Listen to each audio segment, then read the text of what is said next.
अस्सलाम वालेकुम my YouTube family, क्या हाल है आप सबका। उम्मीद करती हूँ आप सब ठीक होंगे। अल्हम्दुलिल्लाह आपकी दुआ से हम सब ठीक है, शुक्र है अल्लाह ताला का।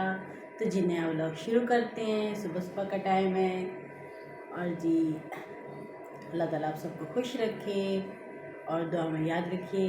बहुत सारी दुआएं किया करें सबके लिए और सबके रिज़्क़ में अल्लाह ताला बरकत डाले, सबकी मुश्किलें आसान करे, परेशानियाँ दूर करे। आमीन सुमा आमीन। वालेकुम सलाम। मेरे बेटे तैयार हो गए स्कूल के लिए ना जी। और हाँ, कल तो गए थे आंटी के साथ घूमने, मज़ा आया था जी।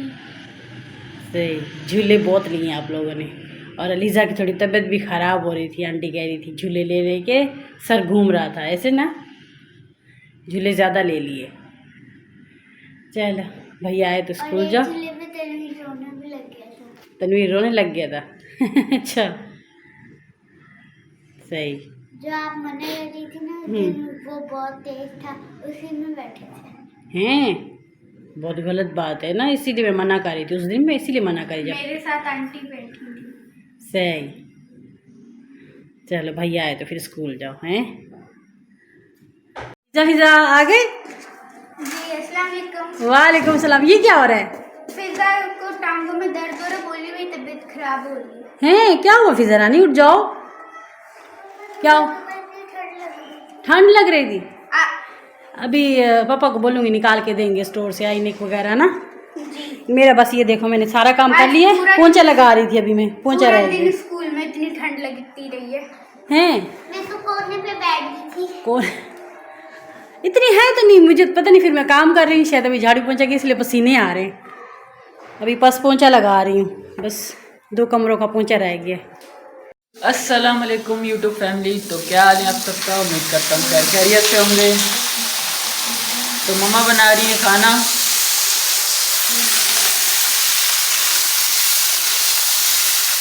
मम्मा ने कल रात बनाए थे आलू बैंगन। मैंने मना कर दिया मम्मा को, मैंने बोला मैं नहीं खाऊंगा। और अभी फिर मम्मा बोल रही हैं आप खाओ। मैंने बोला ये नहीं। आप सबकी रोटी है। रात ना खाए मुइज़ ने खाना, ना खाए अलीज़ा फिजा ने। तो वो तो गए थे आंटी अंकल के साथ घूमने, तो फिर वो आई हैं तो आके मूली के पराठे बना के रात को खाई हैं। तो ये रोटियां देखो आप लोगों की पड़ी हुई है, अब इसीलिए मैं फ्राई कर रही हूँ, खाओ। मैं अभी भी नहीं कह रहे खाऊंगा। अभी भी कह रहे हैं मैंने नहीं खाना, मैंने नहीं खाना। वो लीजा फिजा खाना खा रही हैं। तनवीर तनवीर सबक याद कर रहा है। वालेकुम सलाम। ये हमारा दोपहर का टाइम है। अभी खाना खाएंगे बच्चे और फिर जाएंगे ट्यूशन मदरसे सिपारा पढ़ने। ये देखें जी, बच्चों को मदरसे भेजा, बर्तन धोए, किचन साफ़ किया, चूल्हा वूल्हा साफ़ करके अभी फारिग हुई हूँ।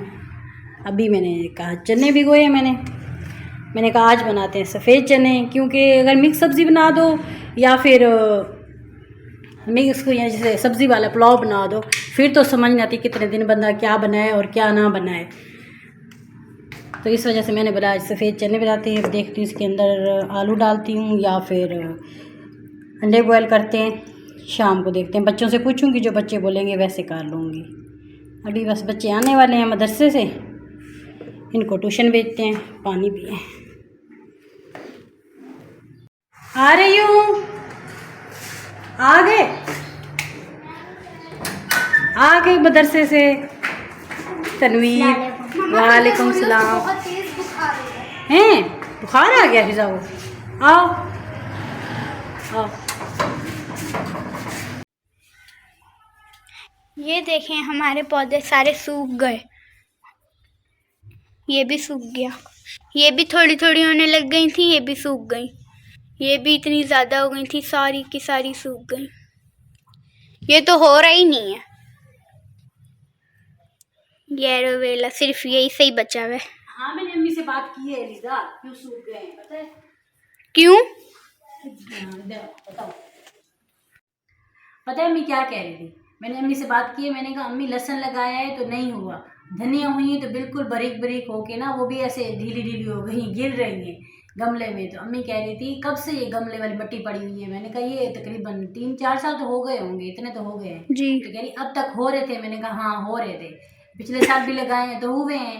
तो अम्मी कह रही अब इसलिए नहीं हो रहे कि जो हम मट्टी में ना खाद डालते हैं, एक खाद डालते हैं और एक गाय का भैंसों का जो गोबर डालते हैं, उससे मट्टी रही पागल डालते हैं ज़मीनों में, तो उससे मट्टी को ताकत मिलती है। तो हमने ना खाद डाली है ना ही हमने गोबर वगैरह डाला है, तो अब वो जो गमलों में मट्टी पड़े पड़े ना, अब उनकी ताकत मट्टी की हुई ख़त्म।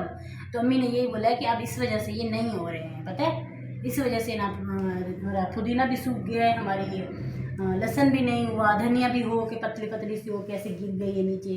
तो इसकी वजह यही है, हमारे पास अगर खाद होती और हमारे पास वो गोबर होती हम डालते ना, तो फिर अच्छे से हो जाती है जी। मम्मी ने यही बोला है जी। हो रही थी आप ट्यूशन के लिए?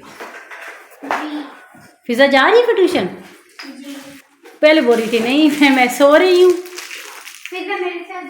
आपके रिजा के साथ जा रही हो? ऊपर जा रही हो आंटी के पास पढ़ने? वो अपनी बाजी के पास नहीं जा रहे हो? लंबा रास्ता है और यहाँ पे भी बैग नहीं लेके जा रही, कॉपीज लेके जा रही। अच्छा चलो ठीक है, अगर आंटी के पास जा रही हूँ तो जाओ, फिर जितना काम हो सकता है करके ना, फिर आके तो नीचे लेट जाना। मैं जा रही हूँ, मैं बाजी के पास जाऊंगी, वो बाजी के पैसे देने हैं ना रिसाले के, वहाँ न साथ वाली आंटी ने दिए हैं। बताया था कि रिसाले के पैसे। हाँ वो साथ वाली आंटी ने दिए हैं ना पैसे, वो बाजी को देने हैं। फिर मैंने आंटी के घर जाना है, आपकी आंटी के घर जो मेरी दोस्त है हम लोग मार्केट जाएंगे, कोई उन्होंने सामान वगैरह लेना, शॉपिंग करनी है, ठीक है, तो इस वजह से मैं वहाँ जा रही हूँ। सही है, अल्लाह हाफिज़। चलो चलो ट्यूशन जाओ, बच्चों को ट्यूशन भेजे। अभी जा रही हूँ मैं दोस्त के घर, निकलने लगी और मेरे बेटे जनाब ने बोला मम्मा इस्त्री करके दो, मुझे शर्ट इस्त्री करके दो। अभी उसे शर्ट इस्त्री करके दी। मैं इसे बोल रही हूँ ये तो अच्छा है कि मेरी ना फ्रेंड ऐसी है कि नाराज़ नहीं होती है, वो मुझे समझती है कि हाँ आप मसरूफ़ हो, आप घर का संभालते हो, बिज़ी हो, वरना ऐसे तो दोस्त तो भाई नाराज़ हो जाएँ कि 4 बजे का आप बोलो आप आ रहे हो 4 बजे और 4:30 हो जाए, तो वो तो नाराज़ हो जाएंगी ना कि आधा घंटा आप लेट हो गए हो। लेकिन मेरी दोस्त शुक्र अल्हम्दुलिल्लाह ऐसी नहीं है, वो मुझे समझती है। आपकी वजह से देखो मैं लेट हो गई आपकी इस्त्री करने के चक्कर में। चलो मैं जा रही हूँ अभी, ठीक है। हाँ तो जी तैयारी हो रही है सालन की? हाँ जी सब मैं आ गई हूँ बस मैं आ गई अपनी दोस्त के घर से आई हूँ तो देखा तो मेरी बेटी इधर सालन बना रही है। चाय नहीं बनाई? नहीं चाय नहीं बनाई। हाँ मैं तो पी के आई हूँ, वो भी मलाई वाली चाय, मलाई डाल के मुझे चाय पिलाई है, पता है। हम तो आपका वेट कर रहे थे। देखें चाय नहीं बनाई इन लोगों ने। चलें अब फिर रात को, अब तो खाना बना रहे हैं, फिर रात को बनाएंगे, ठीक है। चलो सालन तो बन रहा है। ये डिमांड हो रही है मेरे बच्चों की पूरी, चीनी के पराठे बना रही हूँ, चीनी वाले कह रहे हैं हमें मम्मा चीनी वाले पराठे बना के दो। अब ये चीनी वाले पराठे बना रही हूँ। और वो तकीर की मम्मा ने पुलाव भेजे, आधे वो चावल रहे आधे ये रहे। क्या करें, अब डिमांड करते हैं बच्चे हैं। ये देखें जी रात की हमारी चाय तैयार हो गई, अभी पीते हैं चाय, फिर चाय वाले बर्तन धोएंगे और फिर सो जाएंगे, बच्चों को सुलाएंगे, सुबह स्कूल भी जाना है बच्चों ने। ये देखो आज ये लोग जाग रहे हैं, आज ये लोग सोए नहीं, अभी 10:30 का टाइम है लेकिन ये जाग रहे हैं। सोना नहीं है आज, सुबह स्कूल जाना, छुट्टी नहीं है सुबह। अच्छा ये लोग जाग रहे हैं। अच्छा तभी। ये देखें जी ये मेरे बच्चों के काम। मैं आज गई थी उधर अपनी दोस्त के पास, जब मैं आई फ्रीज़र में मैंने देखा तो इन्होंने क्या किया, चीनी जामे शीरी मिक्स करके फ्रीज़र में रखी हुई है और इन्होंने खाई है। अब इनका देखें मौसम चेंज हो रहा है, मैं इनको मना करी कि बेटा ऐसे क्यों किया आपने, गला ख़राब हो जाएगा, मौसम चेंज है, बुखार आ जाएगा। तो यही चीज़ मैं सोच रही थी कि माँ कितना सोचती है अपने बच्चों के लिए कि ये चीज़ हमारे बच्चों के लिए सही है, ये नहीं है सही, ये गलत है। जैसे छोटे से एक पौधे को हम लोग लगाते हैं, फिर उसको पानी देते हैं, खाद देते हैं, बड़ा करते हैं, वैसे हमारे बच्चे होते हैं। अब मेरा बेटा मुझे कह रहे मम्मा आप लेटे लेटे उठ के क्यों आई हो, अब तो सो रही थी। मैंने कहा बेटा अचानक से मुझे याद आया, मैंने सालन नहीं रखा फ्रिज में, मैंने बर्तन नहीं सेट किए, धुले हुए थे वो सेट किए हैं। अभी देखा तो यहाँ पे भी पानी पड़ा हुआ था, तो मैंने कहा इस वजह से, और मैंने व्लॉग भी एंड नहीं किया था। तो एक माँ जो होती है वो बहुत कुछ बर्दाश्त करती है अपनी औलाद के लिए, चाहे वो अच्छा वक्त हो, बुरा वक्त हो, सही बात हो गलत बात हो, लेकिन माँ जो है वो हर कुर्बानी देती है, हर बात बर्दाश्त करती है अपनी औलाद को अच्छी परवरिश देने के लिए, एक अच्छा मुस्तकबिल देने के लिए। तो बस यही कहना था। अब पता चलता है जब हम खुद माँ बाप बनते हैं ना, फिर पता चलता है कि हमारे माँ बाप हमें मना करते थे कि ये नहीं है सही, तो बेटा क्यों, हमारे भले के लिए, हमारे लिए जो हमारी अच्छा होता था, हमारे माँ बाप वही हमारे लिए सोचते थे जो सबसे बेहतर हो। जब इंसान खुद माँ बाप बनता है ना, फिर पता चलता है। बाकी ये सच कहते हैं। और चलें जी, दुआओं में बहुत याद रखिएगा। अल्लाह ताला आप सबको खुश रखे, आपके रिज़्क़ में बरकत डाले, हम सब की परेशानियाँ दूर करे, मुश्किलें आसान करे। आमीन सुम्मा आमीन। और हम सब की बेटियाँ बेटे खुश रहे अपनी ज़िंदगी में, उनके नसीब अल्लाह ताला अच्छे बनाए, और हमारे माँ बाप का साया हमारे सरों पे सलामत रखे। जितने बीमार हैं उनको शिफा दे, जितने बे औलाद हैं उनको औलाद दे। आमीन सुम्मा आमीन। चलिए जी, अल्लाह हाफिज़।